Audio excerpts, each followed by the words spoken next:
It is Sunday, July 6th, and President Trump announcing he has no plans to extend his tariff pause on the 9th.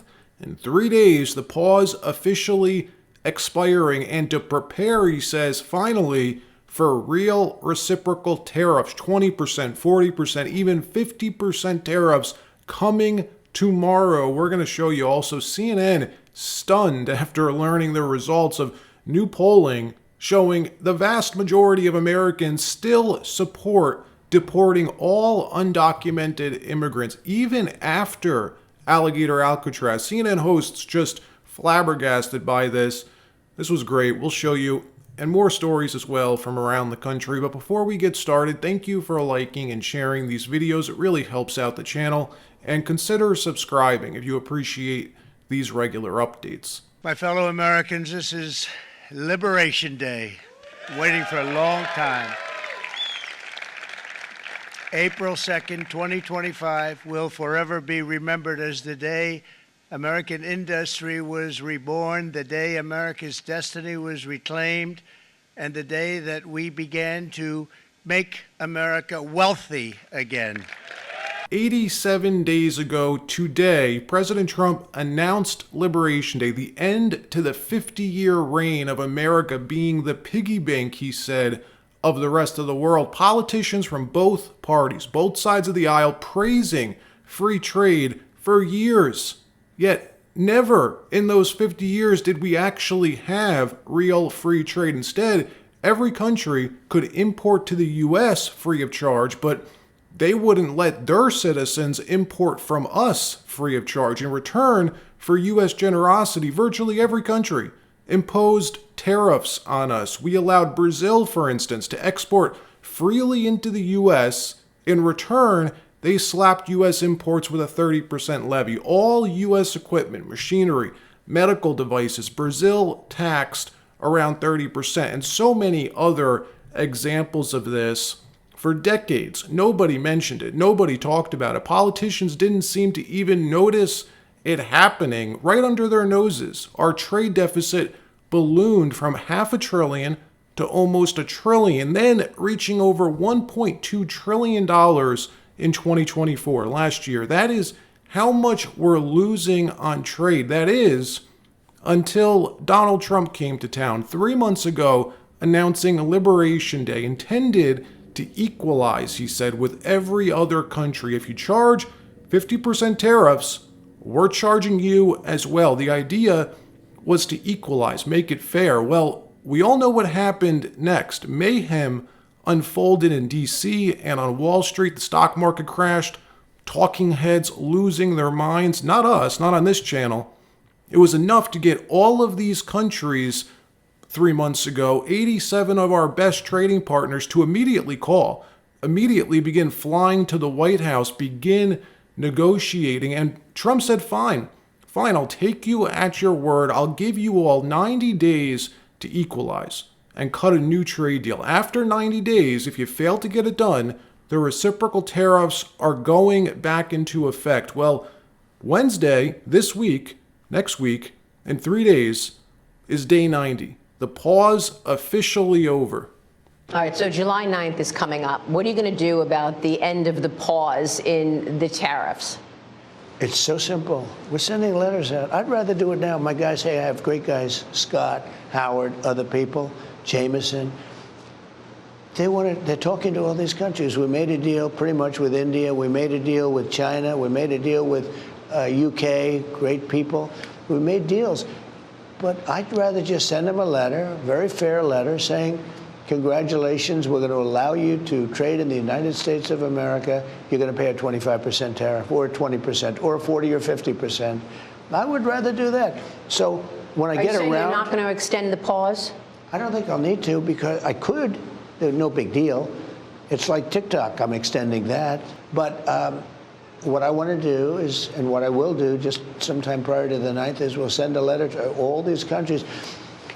There's 200 countries. You can't talk to all of them. No matter how many people you have, you can't talk to all of them. We'll send a letter and we'll say we would consider it a great honor, and this is what you'll have to do to shop in the United States. We're like a department store, to shop in the United States. and you'll pay a 25% tariff, and we wish you a lot of luck. And that's the end of the trade deal. Because we have something that nobody has. But if I didn't get elected, I'm telling you, we wouldn't have had a country left. You know that better than anybody. Nobody covers it better than you. If I didn't turn this thing around, this big ship around, we turned it around. Just like those ships coming out of China, they were coming and loaded, and in the middle of the ocean, they were forced to go back because at 145% tariff, Walmart, nobody wanted their product. These letters going out tomorrow. Trump saying, we're going to learn tomorrow the new tariff, the new reciprocal tariff rate for each of these countries. The letters will be made public tomorrow on Monday, probably 12 letters, 12 different countries. Roll the tape. I did. I signed some letters, and they'll go out on Monday, probably 12. 12 different amounts of money, different amounts of tariffs, and somewhat different statements. Which countries will receive those letters on Monday? You'll be announced. I have to announce it on Monday. I can't do it. And this happening right when markets are breaking their all-time record highs. The S&P 500 hitting multiple new record highs this week. Will these tariffs affect that? Let me know what you think. In another story, new polling showing how Americans are feeling about Trump's mass deportation agenda. CNN very interested in seeing these numbers after the launch of Alligator Alcatraz. You just know they were expecting Trump to lose support because of that, for this issue overall to lose support for months. The question on whether you support deporting every last illegal alien has overwhelming support, majority support. So did Trump's trip to the new Alligator Alcatraz change anyone's mind? Do Americans still support this? Yes, they do. And overwhelmingly, CNN left flabbergasted. Roll the tape. Documented immigrants. So we have slightly different questions, but these were all taken within the last month. And there's real uniformity here. That's what I really think you see. You see real uniformity. Deporting all immigrants who are here illegally, 55% the New York Times. Marquette, 64%. CBS News, 57%. ABC News with a slightly different question, 56%. So what you're seeing essentially here is a very clear indication that a majority of Americans, in fact, when they're asked this blunt question, which I believe gets at the underlying feelings, do in fact want to deport all immigrants who are here illegally. There's no arguing with these different numbers because they're all essentially the same across 4 different polls. Let me know what you think about this. Do you support Trump's mass deportation plan to deport 10 to 15 million illegals? We know the one big beautiful bill he just passed gives him the resources to do it. $170 billion appropriated, a lot of money. That's a lot of money appropriated to immigration and customs enforcement. That's a lot of tax money, folks. Let's hope they can get it done. And based on Trump's track record, I think they will. In another story, RFK Jr. announcing food companies are now lining up to get rid of the poison, he says, in our country's food supply, saying yesterday that our country's largest food producer, Kraft, will remove all dyes from their U.S. food product lines. Watch. You know, the culprits, the potential culprits for this epidemic of chronic disease are all very powerful industries, and they're all the people who have the biggest army of lobbyists on Capitol Hill. And it was in nobody's interest to actually, financial interest, none of those very powerful entities to actually look at the problem because they were frightened about what they would find. And it would interfere with corporate profit taking. Kraft, which is our biggest food producer in this country, announced that it was getting rid of dyes. We met with Starbucks. You know, they have very clean food, but they do use a little bit of canola oil in their egg bites. And they said, we're going to get rid of that. In April, HHS, under RFK Jr., announced plans to phase out 8 petroleum-based synthetic food dyes from the U.S. food supply by the end of 2026.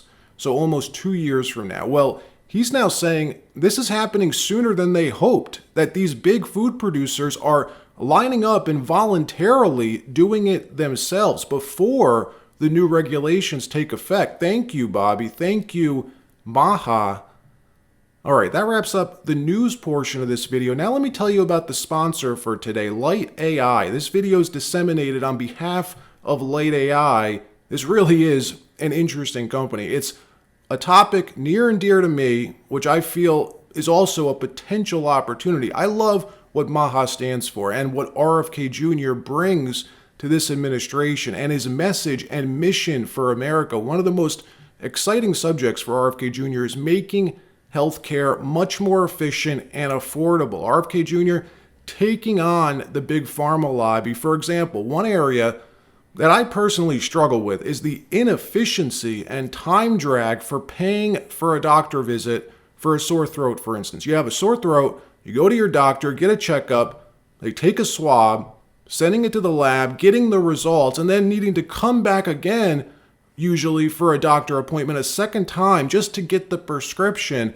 That process could range between 24, 48 hours, something like that. It's estimated that in the US alone, there are tens of millions of sore throats annually. Imagine in Africa or in India, with their massive populations of people, where there's a severe lack of these types of healthcare infrastructure in the world's most densely populated areas. You're going to want to see why I'm very bullish on this company over the coming decade. Today's sponsor of the video, Light AI, trading on the OTC under the ticker OHCFF, presently trading close to its all-time lows. So I first heard about them from Mr. Beast's philanthropic channel. So check this out. The company already collaborated with Mr. Beast in Africa philanthropically. It's a beautiful thing. He's bringing huge attention on this issue. The idea, super simple. Billions of people own a device that is instantly linked to the internet and contains a camera. So the opportunity to turn it into a gateway for early detection of strep A could be enormous. In my view, of course. In my view, it could be enormous. And obviously, in the view of company management as well. Think about the potential of an app that is easily downloaded and may allow your doctor to receive real-time feedback or imaging of concerning potential medical conditions. Right now, the technology that Light AI is focused on is strep A. They own the patents and the app and the data. Again, publicly traded company.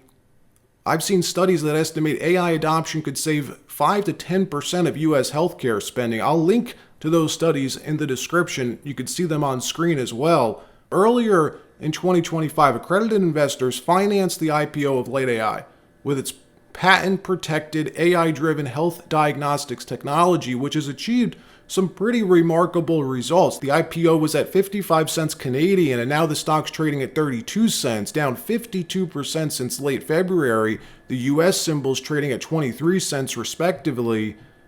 Think about, instead of the way we do it today, right? Think about taking a short video of the back of your throat and getting a near instant strep A diagnosis with 97% accuracy. That would be amazing. It's a pocket doctor. Seriously, think of me right now taking the phone in my hand, taking a short video of the back of my throat and knowing the diagnosis. That would be wild.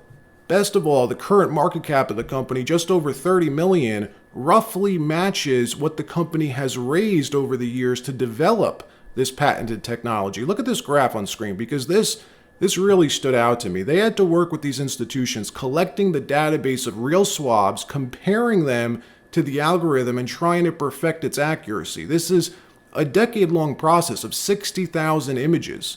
Others tried and could not achieve 97% accuracy for strep A diagnosis. Light AI has been able in 8 years to engineer their algorithms and develop the code and software to predict with nearly 97% accuracy strep A in a patient without taking a swab, but with just a 2-second video of the back of your throat.